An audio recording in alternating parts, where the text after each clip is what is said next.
Graças e paz, amados de Deus, amém. Que bom estarmos reunidos em nome de Jesus. Bom sabemos que um propósito, um rumo, uma direção segue aqueles que seguem a Cristo.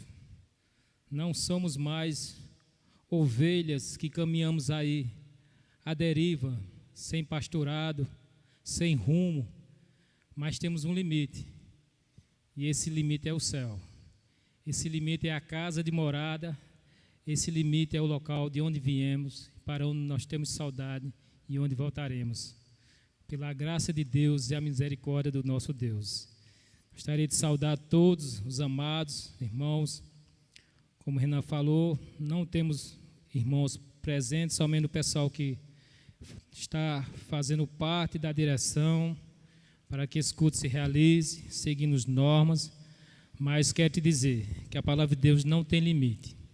Os irmãos em casa, Deus, sabiamente, previamente, nesse tempo, já tinha ajudado que a tecnologia chegasse a esse ponto, para que possamos estar em nossa casa, mas estarmos conectados em oração e escutando a palavra de Deus. Isso é maravilhoso. Vamos ler o estudo nessa noite.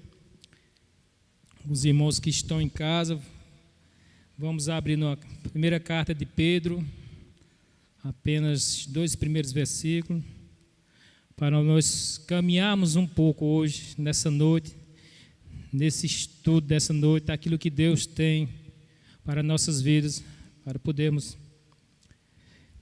caminharmos juntos, seguindo o rumo da direção do céu, guiados pelo nosso Deus, maravilhoso Deus, e a sua misericórdia. Primeira carta do apóstolo Pedro, versículos 1 e 2, os amados, escuta, vou ler versículos 1 e 2 de 1 Pedro, que diz: Pedro, apóstolo de Jesus Cristo, aos eleitos que se encontram, eleitos que são forasteiros na dispensação, no Ponto, Galáxia, Capadócia, Ásia, Bitínia, eleitos segundo a presciência de Deus Pai e em santificação do Espírito para a obediência e a aspersão do sangue de Jesus Cristo. Graça e paz vos sejam multiplicadas. Amém. Amados, essa carta de Pedro, né? Como toda carta, é um alento, é um ânimo. Aqueles irmãos que estavam sendo perseguidos, estavam sendo colocados para longe de suas casas através de uma intensa e dura perseguição com violência. E esses irmãos, onde ia, formava mais seguidores. A igreja era perseguida, mas a igreja encontrava o quê? Encontrava assistência. Assistência vinda de onde? Do céu. São tempos difíceis para nós podermos conseguir alentar o seu coração, conseguir levantar, vamos dizer assim, a sua alegria, mas em nome de Jesus Cristo, a nossa alegria não advém desse mundo, senão a nossa alegria não seria perfeita e completa. Graças a Deus que Deus tem nos dado alegria, não na dependência da vida humana ou da condição humana, mas na dependência dele. Então, amados, como eu falei, somos alcançados pela graça salvadora no momento que desfrutamos plenamente de quê? Plenamente de todas as bênçãos que é a salvação graciosa. E essa salvação graciosa, trilhamos um caminho entre o momento da nossa conversão e da nossa gloriosa redenção com Cristo Jesus. Então, durante esse caminho, passaremos por quê? Passaremos por enganos e por doenças. Quando chegamos diante de Deus, já chegamos o quê? Enfermos. Toda pessoa que aceitou Cristo Jesus, ele trouxe quê? Trouxe doenças, trouxe cicatrizes, trouxe enfermidades, trouxe muitas anomalias que Deus vai cuidando aos poucos. Isso não é retirado do momento. Ou seja, não é porque tivemos encontro com Deus, aceitamos Cristo e as nossas delimitações, nossas enfermidades, os nossos medos, as nossas tensões. Isso acaba de imediato. Mas o que é que Deus faz? Deus vai tratando durante a nossa caminhada, e essa caminhada significa santidade. Então vamos ver mais, né? Somos enfermos no hospital desse Deus maravilhoso que vai nos cuidar de cada um, mesmo quando chegamos de forma deformados, cicatrizados, machucados, fracos e desequilibrados, em um grau muito mais profundo do que imaginamos. Nós não imaginamos como chegamos feridos diante de Deus. Muitas vezes achamos que não.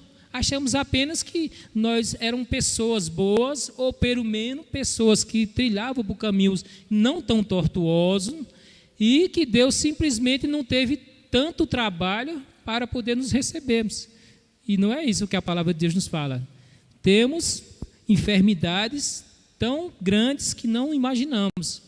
Isso já nos dá conta do tamanho do perdão que Deus nos perdoou. Então vamos ver mais. Com cuidado de Deus, estamos melhorando, mas isso não quer dizer que estejamos bem. Essa saúde ainda não é completa e ainda temos de lidar com a enfermidade do pecado.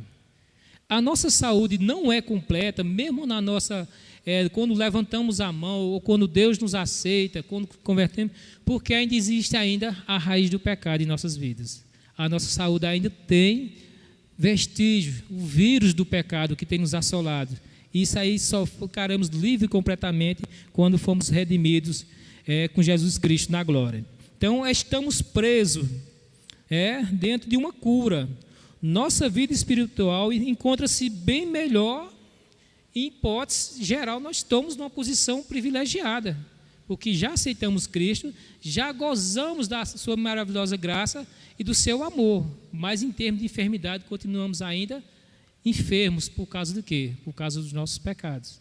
Ainda existe muito para ser modificado em cada um de nós, e o pecado justamente traz todas essas mazelas. O medo traz atenção sobre nossas vidas, traz enganos e traz doenças. Isso vem fruto justamente da nossa fragilidade humana. Mas quando há essas tensões, essas pressões e essas frustrações que seja mesmo dentro da igreja, mesmo no período de você ter dentro da igreja, isso tudo só nos tem um remédio para sermos curados, através da terapia divina. Deus é quem vai nos curar cada dia mais. E nem sempre é fácil perceber quando se está doente. Não é fácil perceber, amados, quando estamos doentes espiritualmente. Nessa pandemia tem nos mostrado como é difícil nós entendermos a nós mesmos, o nosso próprio corpo. Eu acredito que vocês conhecem alguém aí com frequência que dizia: eu sou forte, eu tenho um corpo saudável, esse vírus não vai fazer diferença nenhuma em mim. E o que vemos hoje são jovens, são pessoas bem novinhos, aí enfermos, e outros até morrendo por causa dessa doença. Então nós não conhecemos a nós mesmos. Da mesma forma, muitos cristãos podem se imaginar fortes e saudáveis, santos, quanto na verdade estão o quê? Fracos, enfermos e cometendo pecados facilmente observáveis, não somente pelo Pai Celeste, mas pelos irmãos em volta e o povo do mundo. Os irmãos também podem estar fracos, e da mesma forma, assemelhar a doenças do nosso corpo, podemos também estar desapercebidos, não observando que estamos também enfermos e precisando urgentemente da UTI de Deus, dos cuidados de Deus. Às vezes, os irmãos estão de fora, observam, os irmãos da igreja observam, o povo de fora observa, e os irmãos internos não estão observando, não estão atentos a esses pecados que está com frequência fazendo parte da sua vida. No hospital de Deus, a linha terapêutica escolhida pela equipe médica, que é Pai, Filho e Espírito Santo, que visa a nossa completa restauração à plenitude da imagem divina, é chamada de santificação, amados. Esse é o remédio utilizado para cuidarmos das nossas tensões, os nossos medos e as nossas fraquezas. A santidade. Durante essa caminhada, nós vamos sempre nos defrontar com isso, com medo, com tensões, com dúvidas. E tudo isso aí só pode ser afastado na hora que Deus está justamente utilizando o remédio chamado santidade. A santificação vai fazer parte de todo esse processo durante toda a nossa jornada. Não tem como pular essa parte. E esse processo de santidade inclui o quê? Qual seria o prognóstico? Qual seria o remédio passado, a receita, justamente para que possamos passar e vencer essas tempestades, esses momentos de tensões na nossa vida? Em primeiro lugar, uma instrução bíblica e a admoestação de várias formas. Em primeiro lugar, Deus vai nos instruir através da sua palavra. É essa palavra que vai dizer como devemos seguir cada dia nesse processo de santidade, de santificação. E através da demonstração, Deus vai nos mostrando de várias formas. Como admoestamos nossos filhos em casa? Como fazemos isso?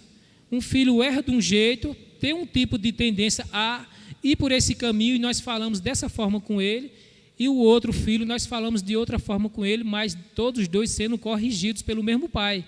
Justamente é o que acontece aqui. A instrução bíblica vai fazer essa demonstração de várias formas. São várias cabeças, vários jeitos, várias formas de pecar, vários erros que estão seguindo, que Deus vai consertando ali cada uma dessas pessoas. Somos propícios a cometer esses erros, enganos que nos prejudicam. E existem muitos erros, amados, principalmente erros teológicos. Nós somos propícios a caminhar para erros. É incrível como nossa mente é tão fácil de se tendenciosos para erros, né?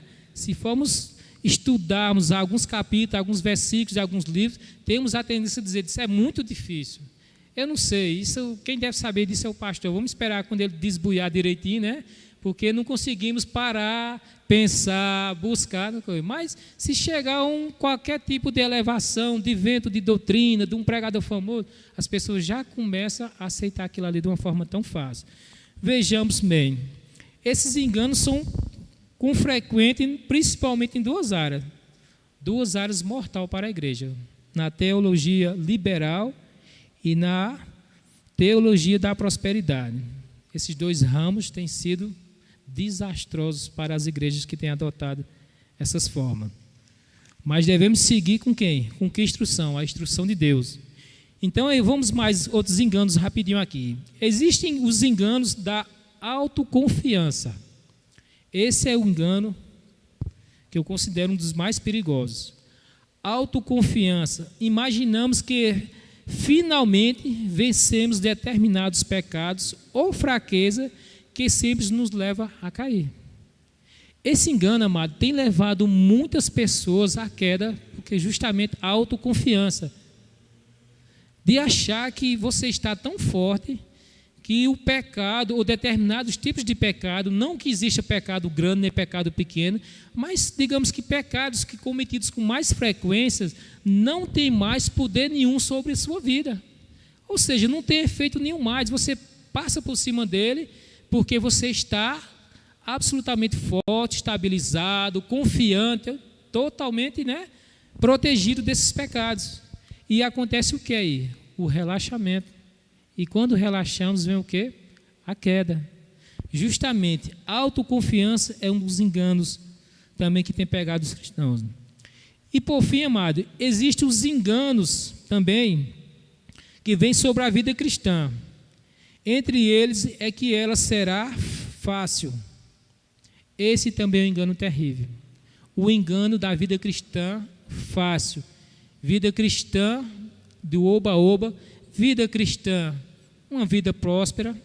Vida cristã sem sofrimento, sem dores, sem sacrifícios, sem cruz, sem nada. Uma vida cristã normal, sentar no banco, cantar um louvor, vir no domingo. E essa é a vida cristã. Não é essa a vida? Infelizmente não, amados. Muitas igrejas não se enchem totalmente porque ele prega que essa vida cristã é com espinho. E essas são as igrejas sérias. Nunca dissemos aqui, Jesus Cristo nunca prometeu que seria fácil. Ele prometeu que seria vitorioso, mas que não seria fácil. Algumas pessoas que tentaram até seguir Cristo, foi o que ele disse. Ele até advertiu seriamente essas pessoas, disse, olha, eu não tenho onde reclinar a cabeça, até as raposas têm onde ficar o seu lugar. E eu, que sou o filho do homem, eu não tenho onde reclinar a cabeça. Ou seja, terminou o dia, que eu não sei nem que hora eu vou para casa, eu não tenho nem onde deitar a cabeça. Observai quem vocês estão querendo seguir. Vocês estão querendo o quê? Olha onde vocês estão querendo seguir. É prestígio? Vocês estão querendo o quê? Veja quem você está seguindo. Naquele tempo de Jesus Cristo, após essa perseguição, que estava justamente Pedro colocando essa carta para animar esses cristãos que estavam dispersos, ser cristão naquele tempo era impossível ser 007. Não tinha como um cristão ser 007, porque eles eram o quê? Se declarar cristão, seguidor de Cristo naquele tempo, era assinar a própria sentença de morte, ou pelo menos perseguição intensa. Pedro estava justamente escrevendo para quem? Para eleitos em Cristo, mas que estavam onde? Nas suas casas, gozando lá de um bom lar, de uma boa cama, do lado dos seus filhos, uma boa comida? Não, amado. Ele estava justamente falando para esses cristãos aqui, por todo o ponto da galáxia, Capadócia, Ásia, Bitínia, eles estavam espalhados. Esses cristãos que estavam aí, eles não tinham mais casa, eles não tinham mais identidade, que eles viviam correndo pelo mundo, açoitados pelo chicote, pela dor, pela perseguição, e muitos deles também não tinham mais nem a própria vida, já tinham sido ceifadas. Por isso que não teria crente 007. Deus nunca prometeu para a gente que a caminhada seria fácil, seria oba. Usando agora as palavras de Hernandes, né? Ser cristão não é um jardim da infância, não é um paraíso, não, gente. Ser cristão é justamente tomar a sua cruz e carregar a cada dia. E justamente é um engano grande, enorme, pensar que podemos seguir Cristo, ser uma vida de oba-oba, uma vida tranquila. Eu não estou dizendo aqui que você seguir a Cristo será somente espinho, nem dor. Mas nós não prometemos aqui, a Igreja Presbiteriana do Brasil não promete prosperidade, não promete ausência de dor, não promete ausência de sofrimento, mas o que a igreja aqui promete é a pura palavra de Deus. Doa a quem doer, é a palavra viva. Deus promete, através da sua palavra, que vai cuidar de você. Você será mais uma pessoa doente, mas aos cuidados do Deus maravilhoso, através da sua palavra. Então, justamente esses enganos, amados, que existiam, são enganos que entusiasmaticamente marcados por quem? Por milagres e ações, como também esses enganos fornecem. O engano da facilidade, do oba-oba, ou do engano da teoria de ser livre, de tudo pode, leva-nos o quê? A ações como fornicação, sonegação de impostos, realmente são relevantes desde que as pessoas não tomem conhecimento de que Deus é e o que façamos e que temos a vontade de Deus, assim por diante.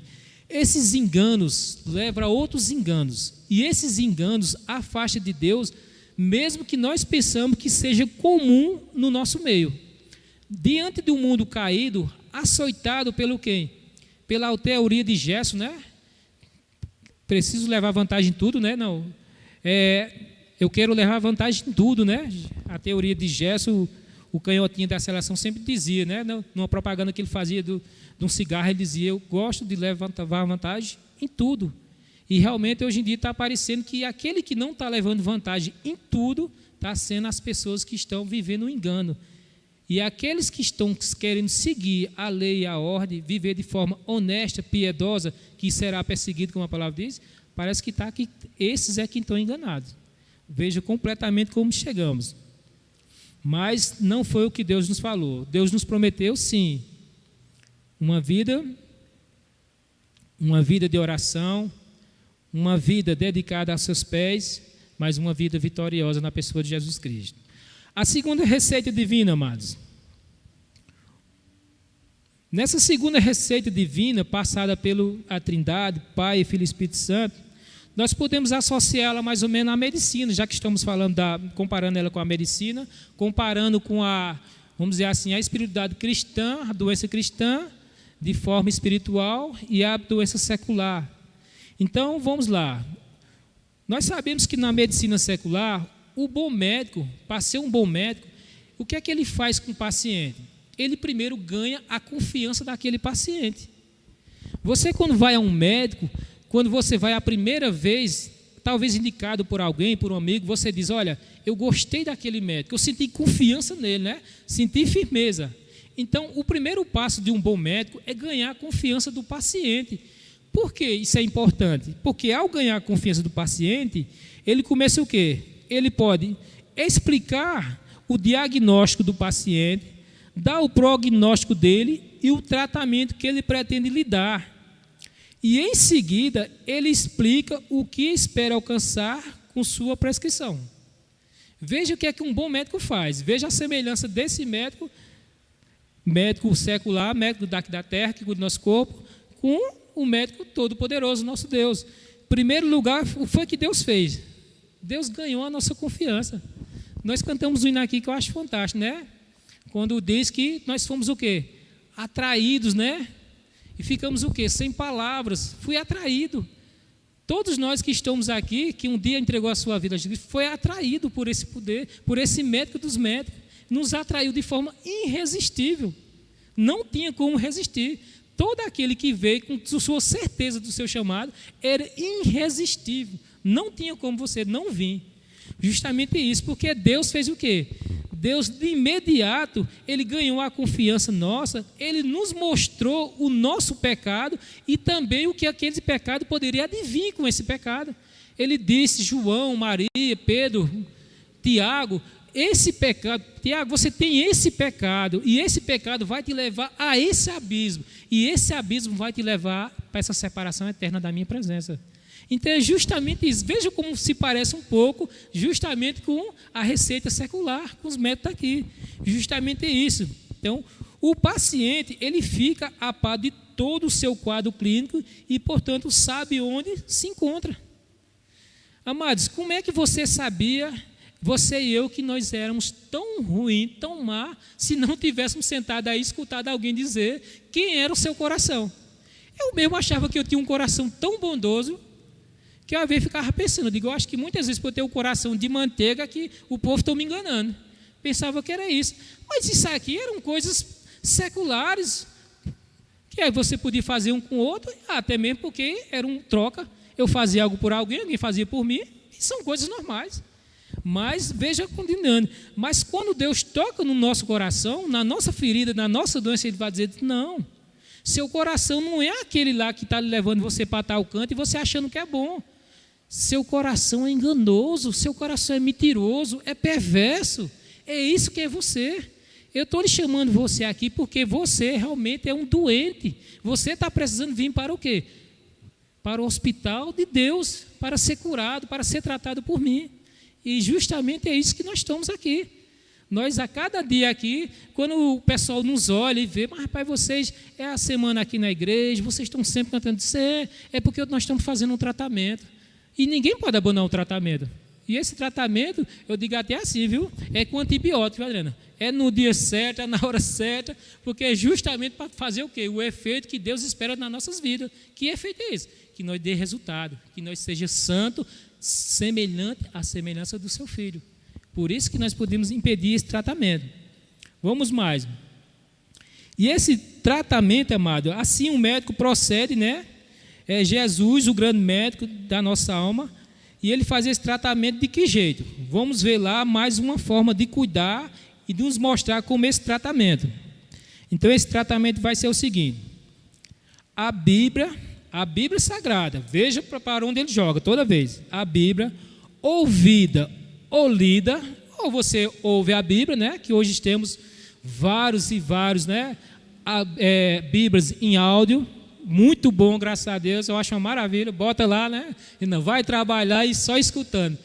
Eu acho que não tem mais nem desculpa dizer diz que você seguiu aquela, né, a folhinha que o pastor deu, aquele prognósticozinho, aquele plano de ler a Bíblia de um ano. Se o pastor pergunta, eu digo, não, pastor, eu não segui, mas digamos que eu ouvi a Bíblia mais de uma vez no ano, porque muitas vezes, mesmo trabalhando, eu gosto de colocar ela. E isso ali ajuda bastante e você vai ouvindo também a Bíblia. Portanto, a Bíblia lida, pregada, ensinada, a Bíblia lida, ouvida, em seguida o quê? Pregada, a palavra de Deus pregada, ensinada para nossas vidas. Isso é o tratamento de Deus. Deus está tratando com o seu povo. Ele diz, o tratamento começa com o quê? Com esse remédio aqui, chamado Bíblia Sagrada. Ouvida, ou lida, pregada, ensinada, interpretada. A Bíblia aqui será lida, interpretada, de acordo com o quê? Com a vontade, os critérios de Deus, do jeito que Deus queria que fosse aqui pregada. E o que mais? Parte final. E aplicada, amados. Ela é lida, ouvida, ela é ensinada e ela é também interpretada para ser aplicada nas nossas vidas.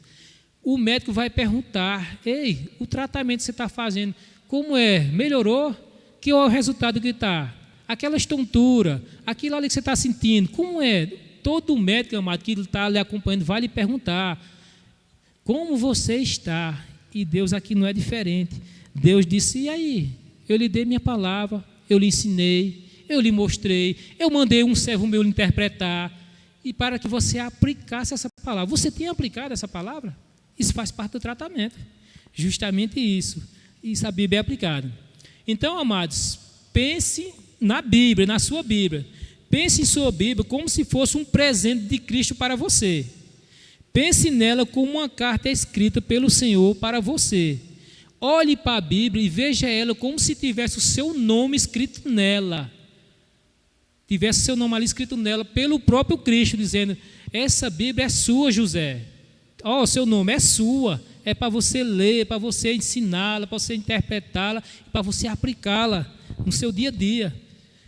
Pense nisso, amado. Pense nisso, você lendo essa Bíblia, texto por texto, capítulo por capítulo, versículo por versículo, livro por livro.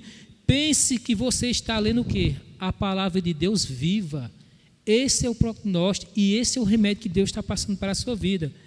A Escritura só cumpre o propósito divino em nossas vidas, esse canal de luz, de ser um canal de luz, de ensinamento, se o quê? Se nós nos relacionarmos com essa palavra, tendo o entendimento que estamos se relacionando com uma fonte de água viva. A Bíblia é viva. Se você for ler essa palavra pensando que está lendo mais um livro secular ou querendo entendê-lo com mais um pensamento de um autor secular, ela não vai surtir o efeito na sua vida, nem na minha vida. Nós temos que ler essa palavra tendo o entendimento que é uma palavra viva. É um livro comum, como você está vendo aqui, ó.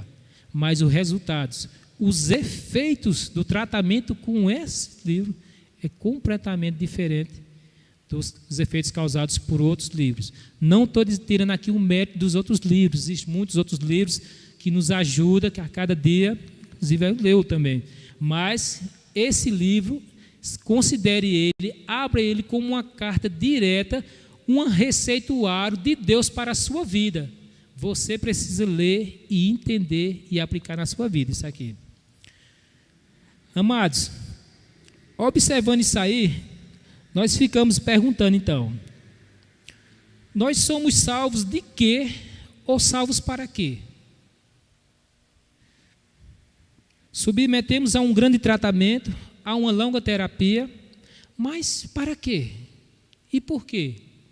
Por que que Deus nos tratou? Por que que Jesus disse, os sãos não precisam de médico, mas os doentes sim precisam de médico?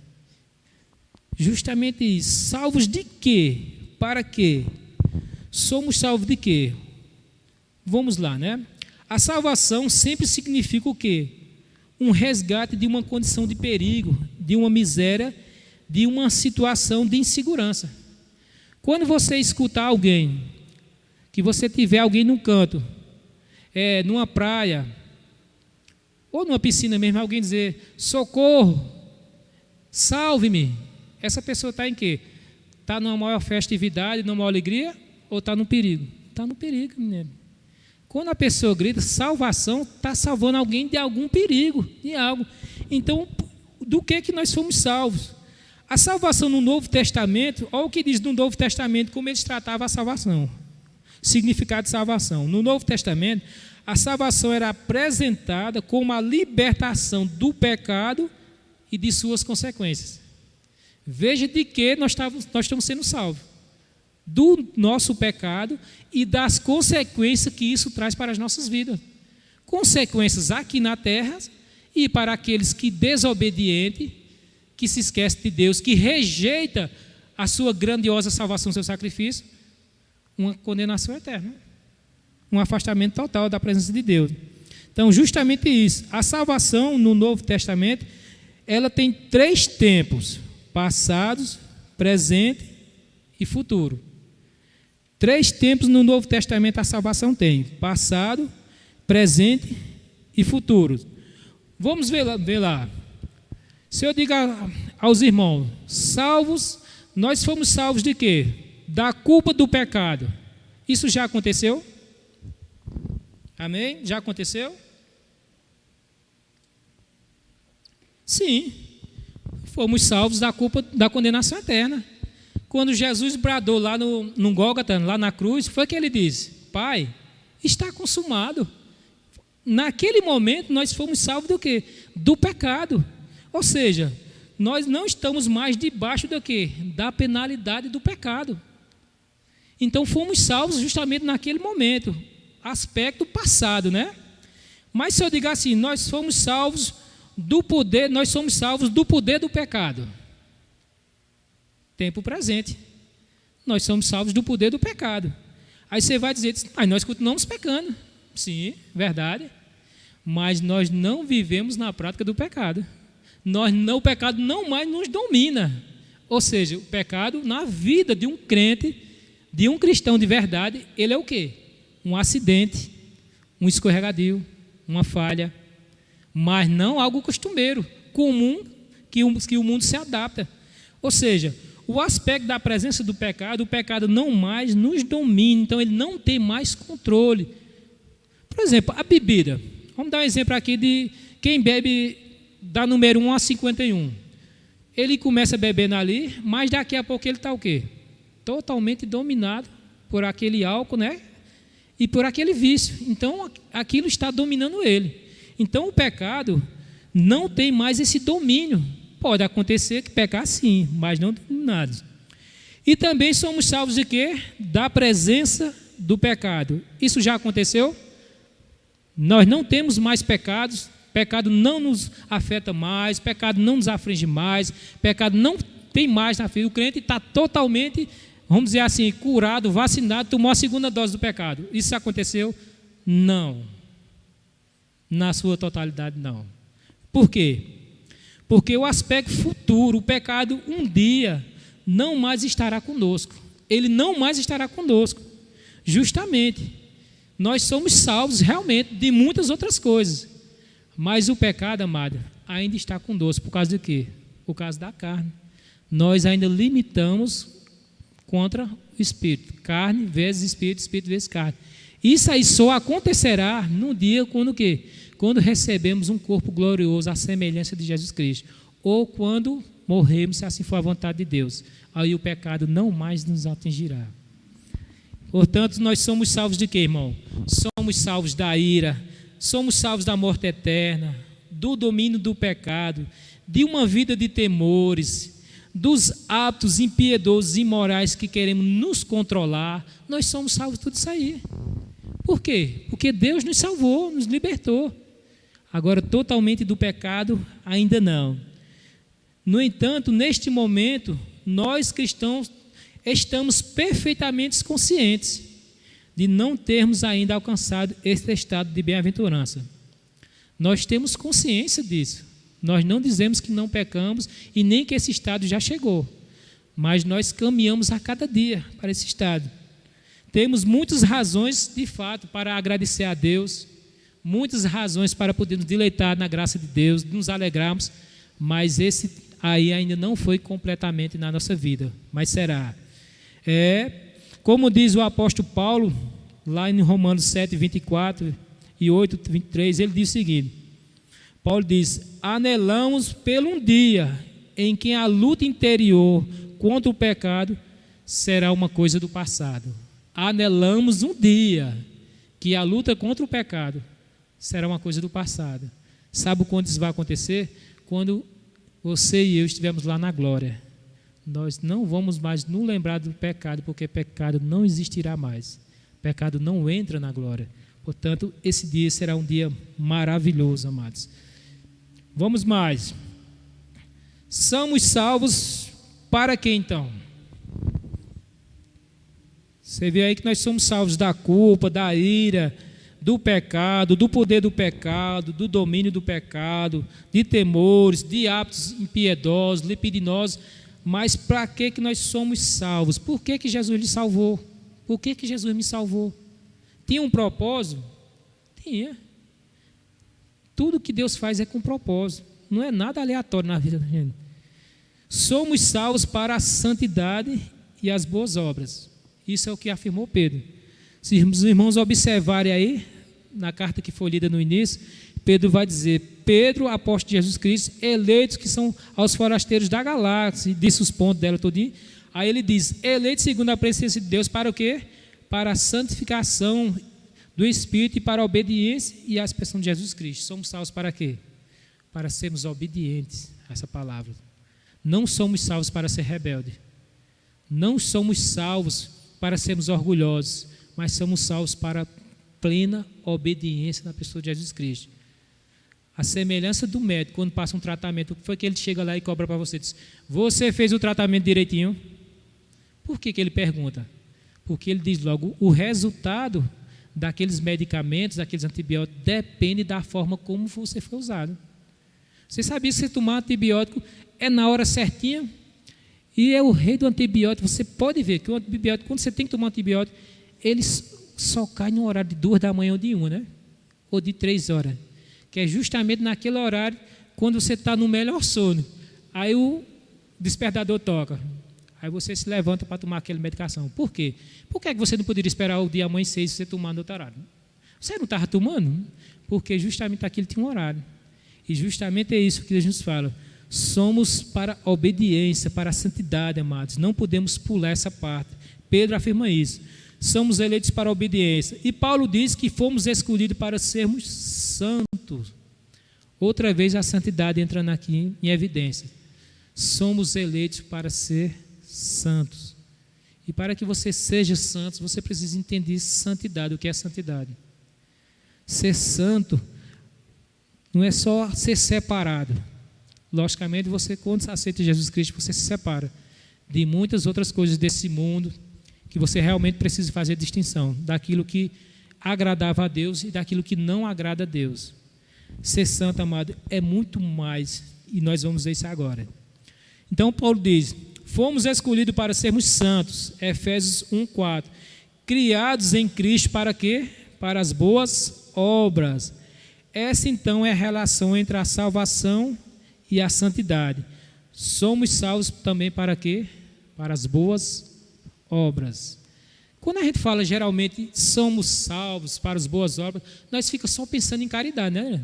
Só vem na mente quem diz: eita, nós temos que dar mais esmola, dar assistência a uma pessoa que está passando fome, principalmente nesse tempo.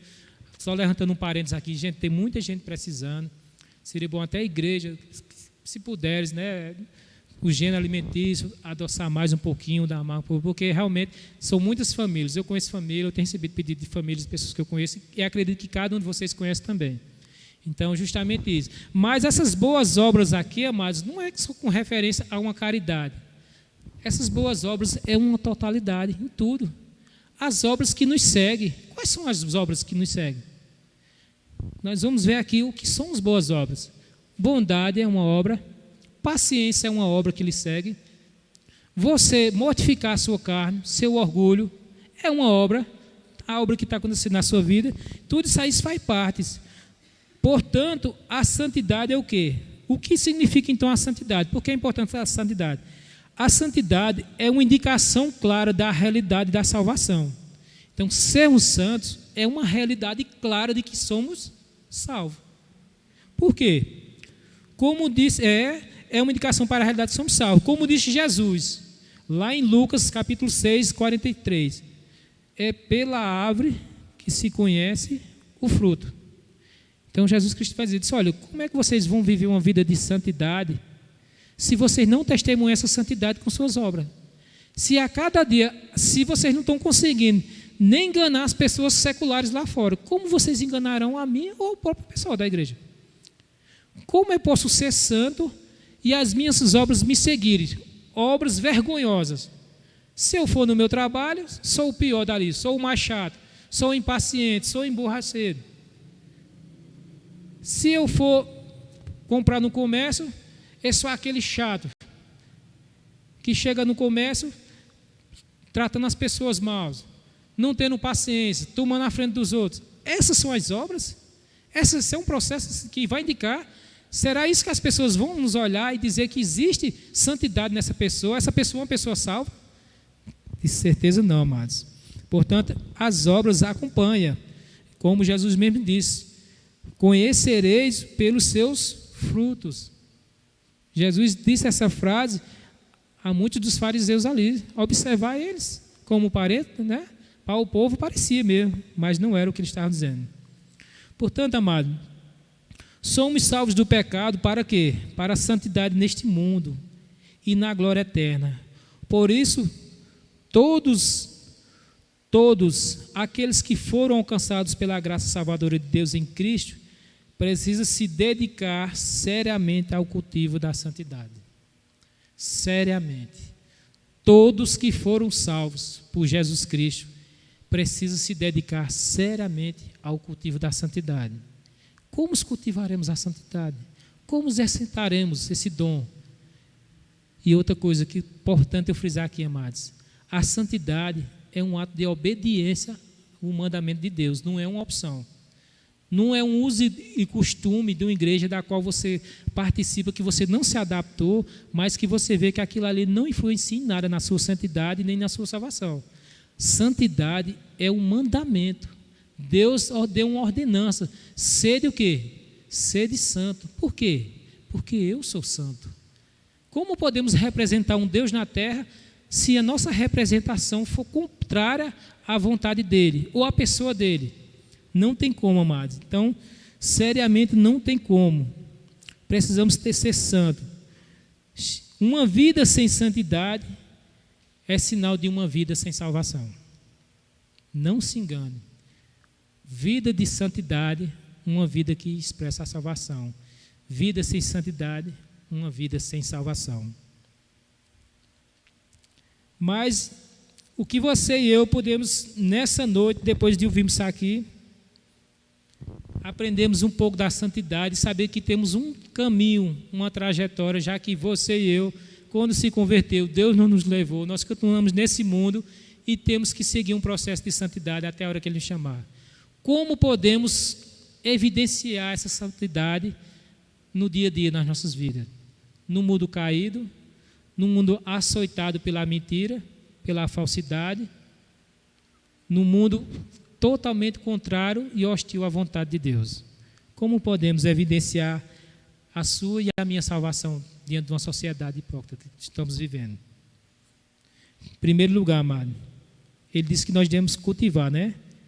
Em primeiro lugar, dominar seu temperamento. Domine seu temperamento. Nós temos exemplos de pessoas que tinham um temperamento forte. Esse autor da carta mesmo tinha um. Se você ler a história de Pedro, você vai ver que Pedro era aquele homem que não tinha meias palavras, mas o que vinha na mente e na boca Pedro dizia. Eu imagino aqui, não está escrito, isso é que estou imaginando, mas são minha. Quantas e quantas vezes Cristo não advertiu Pedro? Das quais também, talvez ele não quis que fosse escrito aqui. Que Pedro, de fato, era aquele que, conhecido como 8 ou 80, né? Que nós conhecemos muito nessa vida. Aí você pode dizer, mas isso é o meu jeito. Não, isso era o seu jeito. Você era assim. Você não pode mais ser assim. Lembre-se que você agora tem o quê? Você tem um médico que está cuidando de você e você vai ter que seguir a receita dele. E ele vai dizer que você tem que controlar o seu temperamento. E esse temperamento, amado, não é controlar quando as coisas estão boas, não. É nas dificuldades, é no momento mesmo que o estresse vem, as tensões vêm, as preocupações vêm, e você vai ter que controlar ali. É fácil controlar o temperamento sentado aqui no banco da igreja, com o ventilador ligado, tudo tranquilo, a barriga, quem jantou, tranquilo também. É fácil controlar, mas justamente para controlar isso aqui no momento de diversidade, no momento justamente de pressão, de tensão. Outra coisa também, amados, combater seu orgulho.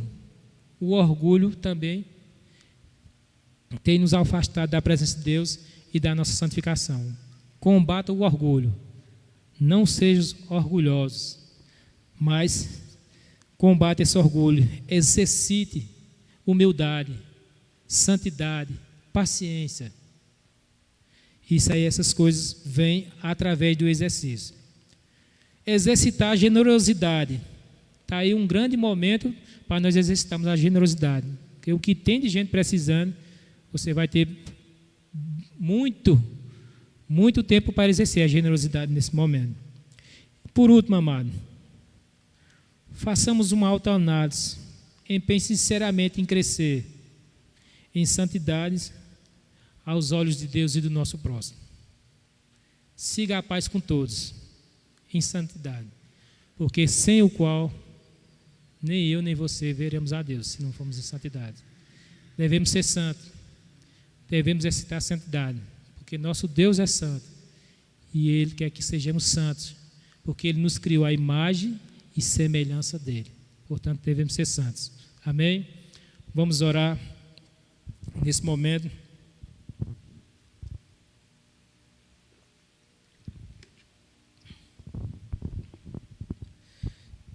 Senhor, nós te damos graça pela tua misericórdia e teu favor. Ó Deus, entendemos pela tua palavra, Senhor, quanto somos doentes, como somos carentes e necessitados de estar sob teus cuidados, do teu diagnóstico e também necessitados da tua cura, do teu remédio, Senhor. Ó Deus, nos ensina a cada dia, Senhor, a podermos estar nos deleitando na tua palavra, que é um dos instrumentos principais que tu usa para podermos nos receitar, Senhor, dias melhores, para curarmos as nossas enfermidades, contra o orgulho, contra o nosso temperamento, Pai, explosivo, contra a nossa falta de amor, contra a nossa rebeldia, contra o engano do nosso coração e de nossos pensamentos, contra as inclinações, Senhor, da nossa carne. Pai amado, cada dia mais, Senhor, tem misericórdia das nossas vidas, Senhor. Que nessa noite, Senhor, a tua palavra lida, a tua palavra ouvida, a tua palavra aplicada, interpretada, Senhor, faça o efeito que o Senhor deseja na nossa vida, Senhor. Nos dá uma boa noite de descanso, Senhor.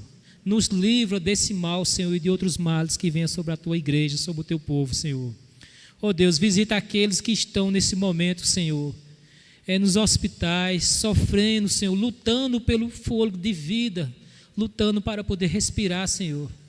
Oh Deus, tem misericórdia das suas vidas, tem misericórdia daqueles, Senhor, que estão precisando da intervenção do médico, dos médicos, Senhor. Oh Deus, sabemos que tu colocaste muitos servos teus, muitos médicos, mas precisamos, ó Pai, do teu médico, dos médicos em situações difíceis. Tem misericórdia do teu povo, Senhor.